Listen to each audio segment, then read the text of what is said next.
السلام عليكم ورحمة الله وبركاته. الموضوع اليوم هو عن الشخير وكيفية علاجه.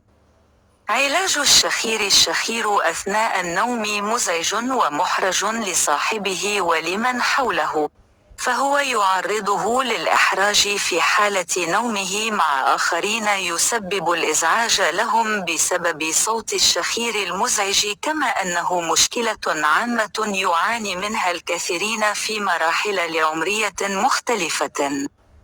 سنذكر لكم 3 طرق سهلة وبسيطة ومتوفرة لعلاج الشخير، وهي: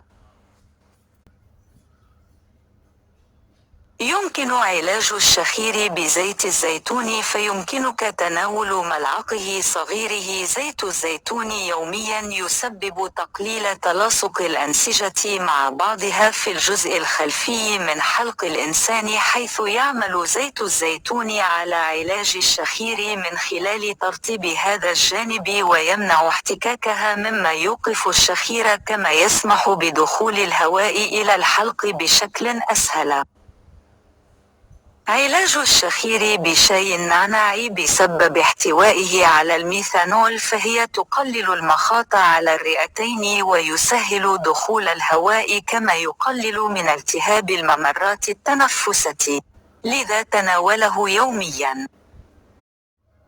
علاج الشخير بالملح: يمكن علاج الشخير بالملح من خلال دمج الملح في كوب من الماء وادخله إلى الأنف قبل النوم، حيث يقوم على تنظيف مجرى التنفس من أي عوائق، مما يسهل التنفس، مما يشكل حلاً فعالاً في علاج الشخير أثناء النوم.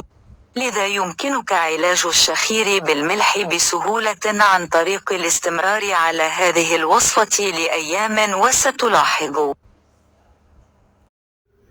لم يتبقى لدينا إلا أن تضعوا إعجابكم وتشاركوا المنشور زيادة في الأجر والثواب لنا ولكم ليصل لمن يحتاجه، ثم تابعوا صفحتنا على اليوتيوب وهي باسم شاكر العزيز شاكر. شكرا لتفاعلكم.